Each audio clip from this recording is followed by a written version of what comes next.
Olá, bem-vindo mais uma vez ao nosso canal Bíblia pra Já, e aqui quem lhe fala é o seu irmão em Cristo, Yuri Daniel. Hoje nós vamos abordar um assunto da maior importância, maior pertinência para a nossa vida espiritual como crentes, né? A doutrina do sacerdócio universal de todo crente. Que maravilhoso é, meus irmãos, meus amigos, saber que nós, sem intermediários, sem instituições intermediárias, por meio da graça e da fé, nós temos acesso direto a Deus através do nosso mediador, do nosso intermediário suficiente, que é Jesus Cristo.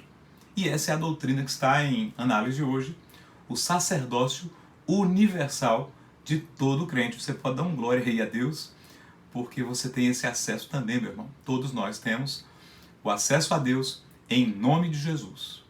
Nesses dias eu recebi um vídeo, abri o vídeo, e um líder eclesiástico de uma igreja cristã sustentava que a sua igreja, a sua denominação e a igreja seria uma igreja sacerdotal, exerceria um papel sacerdotal, e no vídeo se dizia que, tal como Israel no passado exerceu uma função sacerdotal e um culto sacerdotal, aquela igreja, aquela denominação exerceria também hoje um papel sacerdotal, né? Tal qual Cristo exerceu um papel sacerdotal, a igreja, né, deveria também exercer um papel sacerdotal. Ele alcunhou aquela doutrina que ele estava ali formulando e expondo de igreja sacerdotal. O objetivo hoje é analisar a doutrina correta, né, a doutrina do sacerdócio universal de todo crente, e evidenciar que esse ensino, né, igreja sacerdotal, ele não é um ensino que encontra amparo nas Escrituras. Em termos claros e bíblicos, esse é um ensino herético, é um ensino desviado da doutrina bíblica. Então, já queria deixar muito claro aqui para todos os irmãos que esse ensino, né, alcunhado de igreja sacerdotal, ele não é um ensino bíblico genuíno. O ensino bíblico genuíno, que a palavra nos ensina e nos garante, é o ensino do sacerdócio universal de todo o crente. O sacerdócio universal é exercido por meio de Jesus Cristo, né? Ele é o único mediador. Nenhuma outra instituição pode se alcunhar instituição intermediária entre Deus Pai e os seres humanos. Somente através de Jesus Cristo. Ele é o caminho, ele é o acesso que nos foi aberto no Calvário, né? A sua obra redentora é o que nos garante o acesso à salvação, o acesso a Deus, a propiciação, né? Sem ele, sem o sacrifício dele, sem a mediação dele, o que restaria para nós seria apenas a ira de Deus. Mas ele fez com que Deus fosse propício a nós, por graça, por amor, por benevolência, liberalidade e misericórdia. Então, já deixar muito claro para os irmãos, não existe instituição sacerdotal, não existe igreja sacerdotal. Existe o nosso sumo sacerdote eterno, que é Jesus Cristo, o nosso Senhor e Rei. Esse ensino de instituição sacerdotal, de igreja sacerdotal, de alguém sacerdotal, né, que não seja a pessoa de Jesus Cristo e que não reflita o sacerdócio universal do crente por intermédio exclusivo de Jesus Cristo, esse ensino de instituição sacerdotal, igreja sacerdotal, é um ensino herético, antibíblico, que não reflete o verdadeiro cristianismo, não reflete o ensino genuíno e saudável das Escrituras. A igreja tem um papel relevantíssimo, e nós não queremos aqui diminuir o papel da igreja. Pelo contrário, a igreja é santa, a igreja é a noiva do Cordeiro, é a esposa de Cristo. A igreja tem um papel essencial na proclamação do reino de Deus. O reino está no meio da igreja, mas o rei é Cristo, e o sacerdote é Cristo, e a honra, a igreja, ela sabe a quem dá. A igreja não proclama a honra a si mesma, se instituindo e se autoproclamando sumo sacerdote, não. A igreja, instituição e membros, a igreja ela sabe a quem glorificar.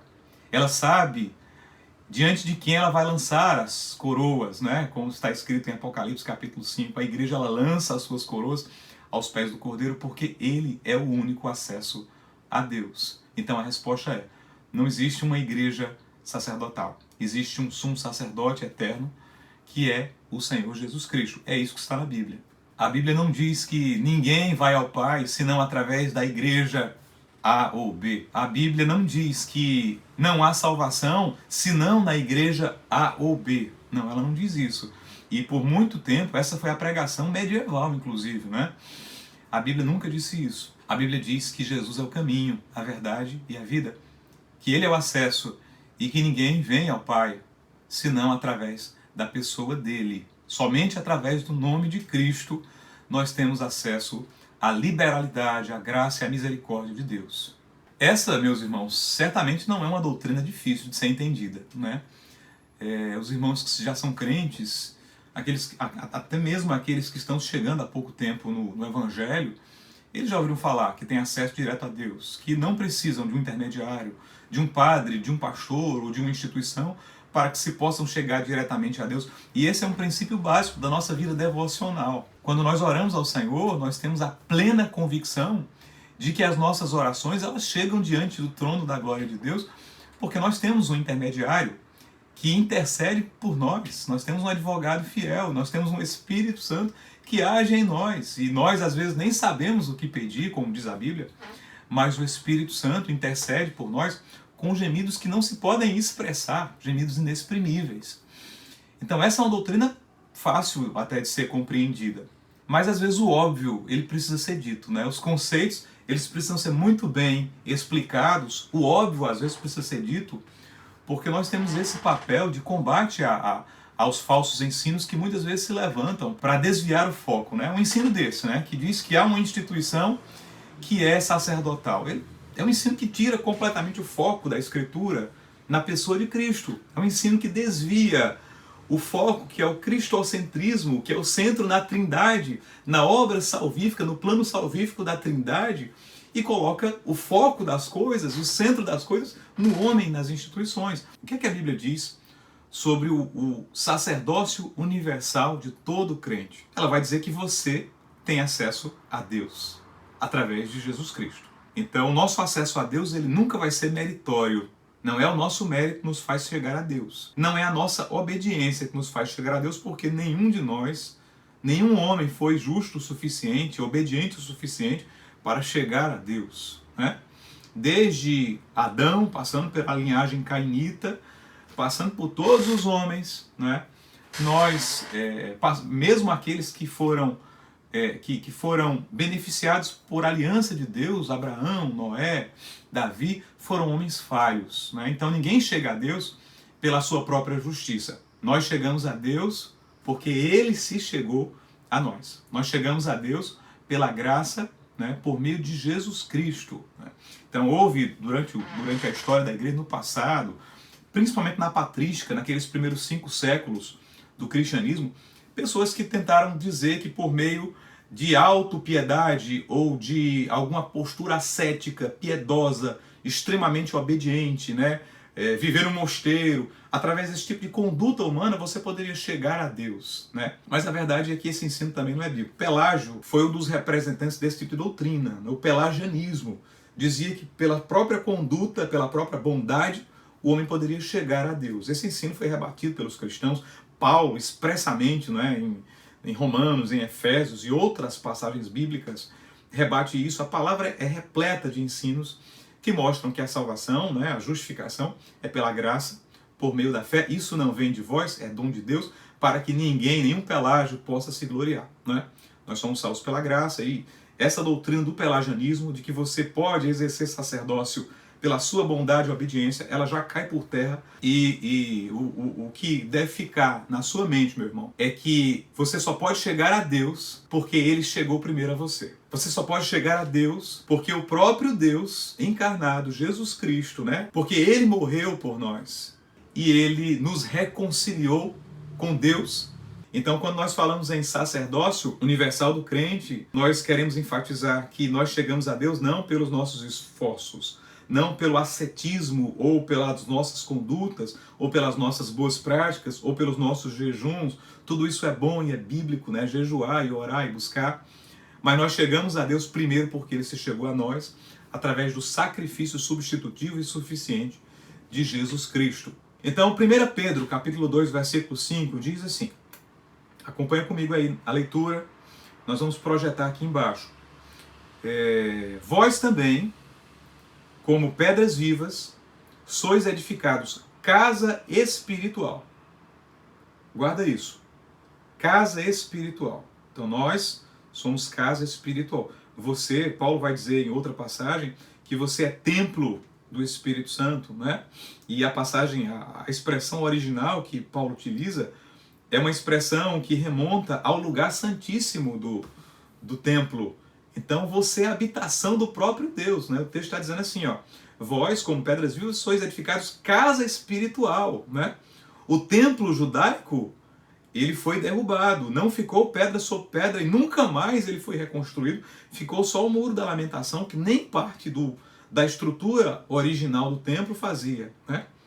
Mas você foi edificado, né? Não ficou pedra sobre pedra daquele sistema religioso, mas Cristo no Calvário, ele criou um novo templo, e você é templo do Espírito Santo. Ele não habita em templos feitos por mãos de homens, mas ele habita no templo que ele construiu, que é a sua vida. Você é produto do Calvário, viu, meu irmão? Você é produto do Calvário. Então há pessoas que valorizam o lugar. Não, porque o lugar é importante, o lugar... É verdade que é importante a gente ter um lugar sempre para adorar o Senhor e cultuar o Senhor, estar juntos, se congregar. A igreja fazia isso, muitas vezes nos telhados das casas, no interior das casas, né? A princípio, ela até quando conseguia utilizar as sinagogas, o espaço das sinagogas, né? Mas depois, quando houve perseguição judaica, aí era na casa mesmo dos irmãos. Então é importante você ter um lugar, né?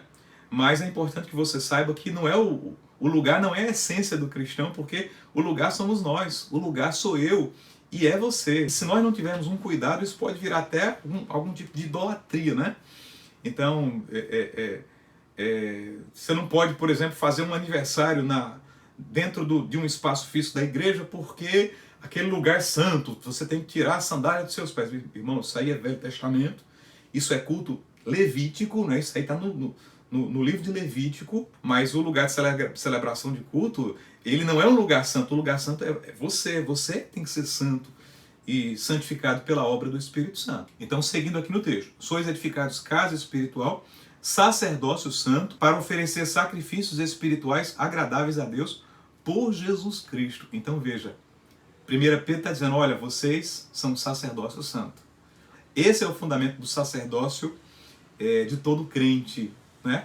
Por meio de Jesus Cristo, nós podemos chegar até Deus Pai, Jeová, né? Com intrepidez, com ousadia, como está escrito em Hebreus capítulo 10. Nós temos um sumo sacerdote, não é? Que é a ponte, que é o intermediário, entre nós e Deus. Não existe um vazio, não existe um fosso intransponível, não. Entre nós e Deus há um Salvador que morreu no Calvário.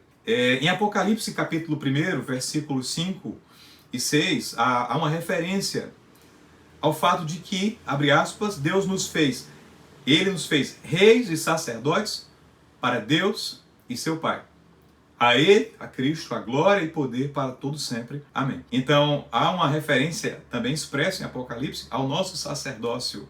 Todos nós, em Cristo, né? Cristo é o sumo sacerdote. Através de Cristo, né? Esse poder, esse sacerdócio, ele foi gratuitamente disponibilizado a nós, né? Então, nós temos esse acesso a Deus através de Cristo. Então, meu irmão, esse é o ensino bíblico. O ensino bíblico do sacerdócio universal do crente é você, em nome de Jesus Cristo, tem acesso sem barreiras à pessoa de Deus. E isso se dá através de uma operação do Espírito Santo. Esse é o sacerdócio universal do crente. Você não precisa de um padre, de um pastor, de uma instituição para se chegar a Deus. Você precisa crer e crer somente na pessoa de Jesus Cristo. Quando nós falamos em sacerdócio universal do crente, a figura que tem que ser evidenciada é a figura exclusiva de Jesus Cristo, né? Através dele nós temos acesso ao Pai. Nós não podemos evidenciar nenhuma outra instituição, nenhuma outra pessoa, nenhuma outra denominação. Nós precisamos evidenciar aqui o que Cristo fez por mim e por você. O acesso que foi aberto no Calvário. A fonte que foi aberta através das suas pisaduras. Foi Ele que morreu para te salvar. Foi Ele que pagou o preço pela sua vida. Foi Ele que se substituiu a você para que você tenha acesso. Jesus Cristo, homem. Ele se fez homem, Ele se fez maldição, para que a maldição da lei que expunha os nossos pecados não pudesse nos acusar. Ele se fez maldição e condenação para que nenhuma condenação, como está escrito em Romanos, nenhuma condenação haja sobre os filhos de Deus, né? Então, meu irmão, não há culpa e condenação sobre você. Não há, porque em Cristo Jesus nós fomos remidos, redimidos, justificados, santificados e seremos glorificados um dia. E que mistério maravilhoso foi aberto, não é? O véu do templo, o véu grosso, pesado, foi rasgado de alto a baixo, uma operação sobrenatural divina, quando Cristo morre no Calvário. Essa abertura do véu, esse descortinado véu, nos mostra que todos podem ver o que está lá dentro, que todos podem ter acesso à figura poderosa de Deus, que todos têm acesso à propiciação de Deus, sem serem fulminados, como as pessoas eram fulminadas ao tentar entrar no templo ou no tabernáculo. Nós agora podemos chegar a Deus sem que a ira dele nos fulmine. Nós podemos chegar a ele e ter o seu abraço, o seu amor, o seu carinho. Nós temos agora, através da figura de Cristo e da ação do Espírito Santo em nós, o Espírito de adoção que está dentro de nós e que intercede. Esse é o grande mistério. Nós temos acesso ao Abba, através do que Cristo fez por nós. Meus irmãos, não há como não se constranger e não render toda a glória a esse Cristo, todo o mérito a esse Cristo. Não tire a glória dele. A glória é de Cristo. O Evangelho é cristocêntrico, o Evangelho é trinitário. Cristo é o centro de todas as coisas. Esse ensino foi muito importante na Reforma, porque a igreja institucional medieval pregou muito tempo que certos pecados, os chamados pecados mortais, só poderiam ser perdoados através de um padre, através de um intermediário humano. E Lutero e os reformadores, e Knox e Calvino e tantos outros, vêm e dizem, não é assim, a palavra não nos dá esse ensino. A palavra diz que nós devemos confessar a Cristo os nossos pecados, e Ele é fiel e justo para nos perdoar. Nós não precisamos de um intermediário humano. Jesus é que perdoa pecados. Então esse ensino foi muito combatido pelos reformadores, pela igreja, e é o ensino que nós temos hoje, né? Nós não precisamos de um intermediário, porque nós temos o sumo sacerdote. Meu irmão, alguma culpa te inquieta, alguma dificuldade de alma, algum pesar que você não consegue resolver, algo mal resolvido, você pode hoje dobrar os seus joelhos, ou de pé, ou fechar os seus olhos, ou com olhos abertos, não importa a forma, mas você pode, em comunhão com Deus, confessar o teu pecado, reconhecer que Jesus Cristo é o mediador e teu Salvador suficiente, e que Ele pode te salvar e perdoar. Você precisa de Jesus Cristo, você precisa de Cristo no seu coração. Ele é o único que pode mediar e salvar o homem. 1 João, capítulo 1, versículo 9, nos diz, nos assegura, que se confessarmos os nossos pecados, Ele é fiel e justo para nos perdoar os pecados e nos purificar de toda injustiça. Né? Então confesse o seu pecado a Jesus, porque Ele é fiel e justo, nós não precisamos de intermediário. O sacerdócio universal é do crente por meio de Jesus Cristo.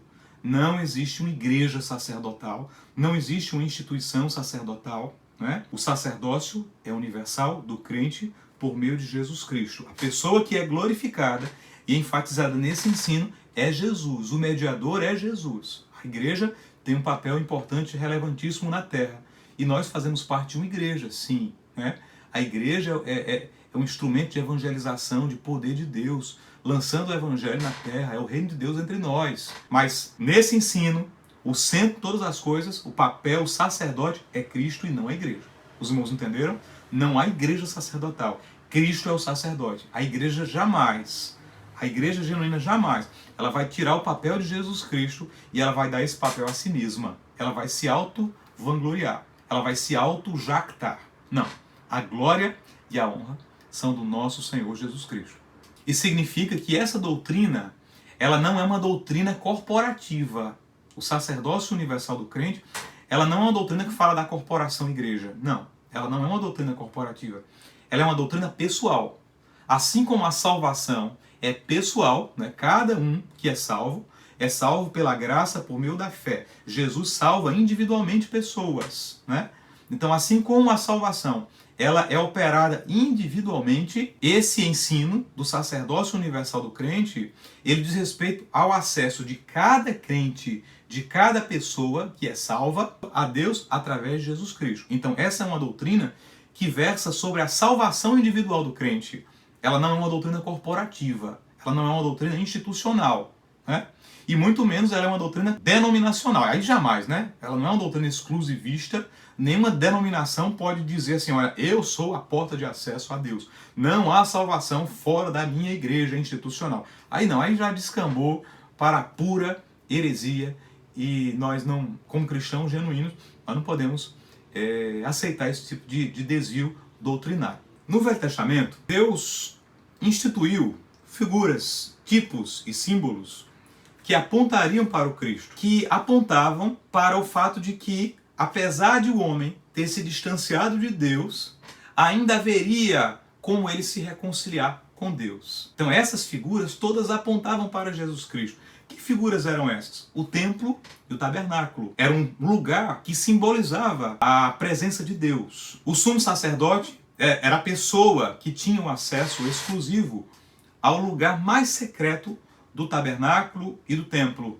Era o sumo sacerdote. Nenhum outro poderia chegar ali dentro, né, no lugar santíssimo, e o sumo sacerdote entrava com restrições. Ele tinha que entrar portando sangue de um animal morto, imolado, e ele só poderia periodicamente ingressar ali, né, uma vez a cada ano, para fazer a expiação pelos pecados do povo. Então você tinha ali o templo, você tinha ali o sumo sacerdote, você tinha vestes clericais, a própria roupa que o sumo sacerdote utilizava era uma roupa que tipificava aspectos do que Jesus faria por nós. Então havia essas figuras que tipificavam Cristo. Havia ali realmente figuras sacerdotais que tipificavam que haveria um acesso a Deus por algum intermediário, né? Cristo vem. Quando Cristo prega, em Marcos capítulo 13, versículo 2, ele conversando com seus discípulos, os discípulos observando a grandiosidade do templo, era uma estrutura gigantesca, não é? Era uma estrutura maior do que o templo reedificado nos dias de Neemias, porque Herodes fez uma grande reforma no templo, colocou uma águia romana, né? Fez obras de sustentação, de engenharia, então o templo estava magnífico, glorioso, era um lugar de peregrinação. As pessoas vinham do mundo todo naqueles dias para cultuar a Deus ali no templo. Então os discípulos olharam para aquilo, para aquele sistema litúrgico, para aquele culto, para aquele templo, e admiraram o templo e mostraram a Jesus. Aí Jesus olha e diz assim, Marcos capítulo 13, versículo 2, olha, vocês estão vendo esses grandes edifícios? Não ficará pedra sobre pedra que não seja derrubada. Jesus está profetizando sobre a destruição do templo, que viria como veio, né? Mas Jesus não está só profetizando sobre a destruição física do templo. Jesus está profetizando sobre o desmoronamento de um sistema religioso. Não haveria mais templo, porque nós seríamos o templo, né? Ele reconstruiu o templo e nós somos templo do Espírito. Meu irmão, você é templo do Espírito, né? Você pode se chegar a Deus, você não precisa peregrinar para Jerusalém, Não, você pode orar ao Senhor, porque você é templo do Espírito. Não haveria mais sumo sacerdote, porque Cristo seria o próprio sumo sacerdote. Não haveria mais vestes clericais, né? Porque a palavra diz lá no livro de Isaías, capítulo 61, versículo 10, que nós fomos vestidos com o manto da justiça, com as vestes da salvação. Então aquele sistema litúrgico do sumo sacerdote levítico, dos filhos de Arão e dos filhos de Levi, é substituído por Cristo. Aquele templo é substituído por você. Você é pedra viva do templo. Lá em Apocalipse é uma passagem gloriosa, né? Que João vê os salvos e ele diz assim, o que vencer será como coluna do templo de Deus. Então veja, nós somos o próprio templo do Espírito. Apocalipse capítulo 3, versículo 12, colunas do templo de Deus. Então aquele sistema do sumo sacerdote é substituído. Então Cristo é o sumo sacerdote, Cristo é o único acesso. E esse é o ensino do sacerdócio universal de todo crente. O judaísmo continuou com o seu sistema institucional. Então até os pagãos também tinham sacerdotes. Sacerdotes de Afrodite, de Vênus, de Zeus, de Hermes, de Poseidon. Mas nós não, nós temos um só sumo sacerdote, Jesus Cristo. Eu fico às vezes pensando assim no judeu, né? No sentimento que o judeu da época teve, né? Passou a vida venerando a as coisas, a liturgia, os seus rituais e obediência também a Deus, né? Era a religião deles. Mas de repente, o lugar mais sagrado para eles, o lugar que era invisível ao povo, é rasgado e um gentil está passando ali, ele está vendo o templo exposto, o átrio exposto, o véu rasgado, né? Que glória maravilhosa, meus irmãos. O véu foi rasgado e nós temos acesso.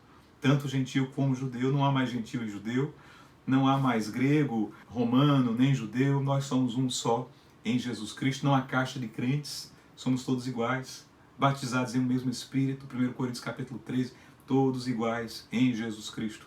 Não ficou pedra sobre pedra. Na 7ª década depois de Cristo, Tito entrou em Jerusalém, adentrou os portões da cidade, enfrentou a revolta judaica, dizimou milhares de judeus, holocausto terrível, o templo foi destruído, e até hoje ele nunca mais foi reconstruído. Aquele templo não, o que ficou foi o Muro das Lamentações, que não fazia parte da construção original de Neemias. Não ficou pedra sobre pedra não, da construção original. O que ficou foi uma parte que Herodes fez ali, aquela parte foi uma parte de sustentação, de engenharia, né? Mas o templo em si, ele foi derrubado e ficou só recordação, né?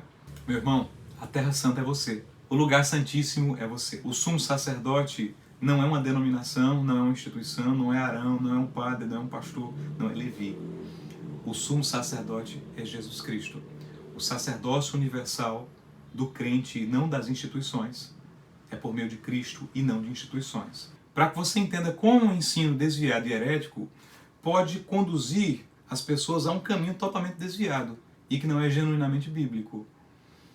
Quando nós tínhamos a igreja dos pais apostólicos, de Paulo, de Pedro, de João, de Tiago, né, de Barnabé, de Silas, daqueles nossos irmãos ali primeiros da igreja primitiva, e o culto era muito simples e a organização era muito simples. Em Atos 6, Atos 13, Atos 14, Atos 15, né, o Concílio de Jerusalém, nós vemos como a igreja fazia, né? Ela elegia os seus diáconos, ela escolhia entre eles homens íntegros e cheios do Espírito Santo e sábios na palavra, que manejavam bem a palavra da verdade, e ela, dentre si, ela escolhia, ela elegia os seus diáconos e os seus presbíteros, com critérios evidentemente bíblicos, né? Com critérios saudáveis para a igreja, e foi muito importante a escolha daquelas lideranças. Líderes como Tiago em Jerusalém, líderes como Pedro, líderes como Paulo, e a igreja, ela prospera. No século III, as coisas começam a mudar um pouco de figura. Então a igreja, ela vai sofrendo esses embates e ela, por necessidade, ela se organiza de forma episcopal. Então ela escolhe um bispo, uma pessoa, havia diversos bispos, diversos presbíteros, diversos diáconos, mas a igreja escolhe um bispo e esse bispo passa a exercer o poder sobre toda a congregação. É a figura do bispo monárquico. Essa é uma figura bíblica genuína, não está em Atos dos Apóstolos, né? Mas por necessidade a igreja fez aquilo, né? Hoje algumas igrejas adotam esse modelo. Eu não acho o modelo mais adequado, prefiro os modelos congregacional e presbiteriano de eleição de irmãos, né? Mas também não dá para você dizer assim, esse modelo é um modelo herético, foi uma necessidade da igreja. Não gosto muito desse modelo. Muitas igrejas, principalmente neopentecostais, elas gostam muito de ter essa liderança central, que torna a coisa às vezes indiscutível, né? Porque se ferir a liderança central, se ferir o bispo monárquico, aí a coisa complica. Mas foi assim que a igreja se organizou, né? O modelo nesse século III aí, já é fora da Bíblia. O modelo bíblico assim que você enxerga mais é um modelo mais congregacional, um modelo assim em que as pessoas, né, escolhiam, né, votavam, a igreja, né, ela tinha participação direta nos concílios.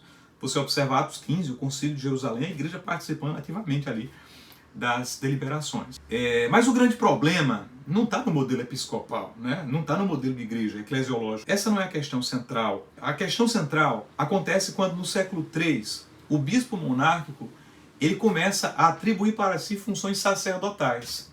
Ele diz assim, olha, eu não sou só o líder da igreja, eu sou um sacerdote, né? Ora, os judeus têm sumo sacerdote. Os pagãos aqui do meu lado, aqui os bárbaros, eles têm sumos sacerdotes, né? Aí o bispo disse assim, ora, todos têm sacerdote, eu também vou exercer função sacerdotal. Então aí o bispo monárquico agora ele não é só bispo monárquico, ele também passa a ser sacerdote. E aí, meus irmãos, está plantada a raiz da heresia.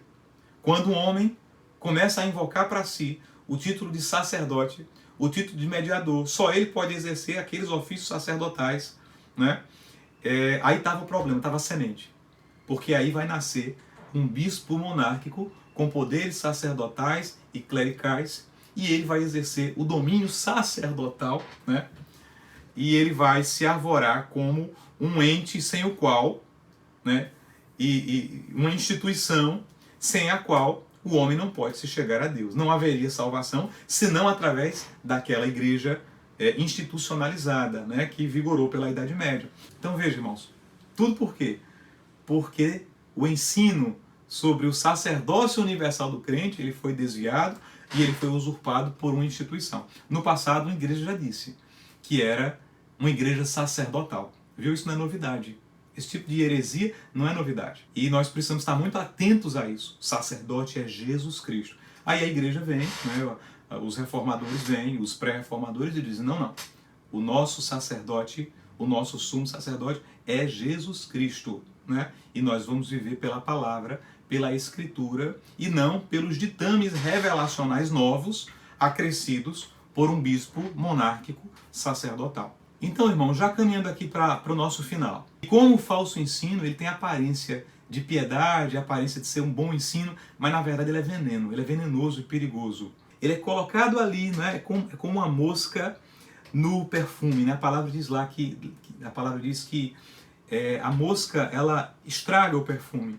Então você tem o perfume. Qual o perfume? A doutrina genuína, o sacerdócio universal de todo crente. Às vezes você coloca uma heresia ali, né, e aquele perfume ele estraga. Né? O levedo ele estraga a massa. Então é por isso que a igreja ela precisa estar atenta. Acautelai-vos em relação ao fermento dos fariseus.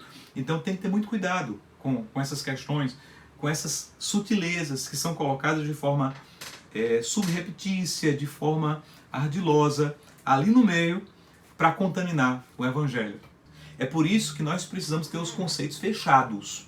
Quem é o nosso sacerdote sumo? É Jesus Cristo. Né? Quem é que salva? É Jesus Cristo. Né? Pela graça por meio da fé. Porque o conceito aberto, já dizia o saudoso R.C. Sproul, né? O conceito aberto é a porta aberta para o herege. Ele vai pegar esse conceito, ele vai distorcer esse conceito e ele vai colocar um conceito desviado para que você erre o alvo, para criar a hamartia, para criar o erro. O falso ensino, então, vai lançar mão de um ensino bíblico genuíno. Sacerdócio universal de todo crente. Ele vai dizer, não, sacerdócio não é universal de todo crente por meio de Cristo. O sacerdócio é o sacerdócio da igreja. E de preferência da minha igreja. É o sacerdócio denominacional. Né? É o sacerdócio exclusivista. E sempre ele vai levar a sua interpretação bíblica desviada para aquilo que ele quer. Jesus Cristo é o sumo sacerdote. É por isso que o evangelho é cristocêntrico. Ele diminui o homem, ele humilha o homem, ele expõe o pecado do homem e ele enaltece a obra redentora de Jesus Cristo. Ele é o sumo sacerdote. Não temos outro. Não é uma instituição, nem mesmo a igreja. O que alguém pode querer, então, pregando algo assim, igreja sacerdotal, o que ele quer é que você precise dele.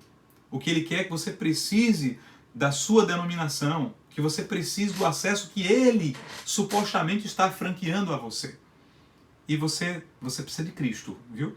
Você precisa de Jesus como seu Salvador suficiente e exclusivo. Então, meu irmão, todos nós fomos feitos reis e sacerdotes para nosso Deus e Pai. O nosso acesso é exclusivamente através de Jesus Cristo. Nós, como crentes, devemos rejeitar expressamente qualquer tipo de ensino que diminua esse acesso por meio de Jesus Cristo. Não é a igreja sacerdotal, é o sumo sacerdote, é o crente que é sacerdote por meio de Jesus Cristo.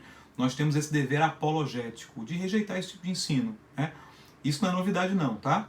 Isso já foi feito ao longo da história, já foi feito lá no passado, já foi incorporado, e isso gerou um problemão para a igreja, né?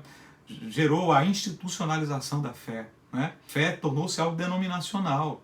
A fé, ela tentaram aprisionar a fé por meio de denominação. Não. A nossa fé não é aprisionada em denominação, ela não cabe em recipientes feitos por homens, não. A nossa fé vem por meio de Jesus Cristo, o nosso acesso a Deus, por meio do sumo sacerdote eterno. Então, volte-se à Bíblia, meu irmão.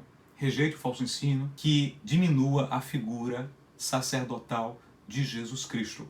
Jesus é o caminho, a verdade e a vida.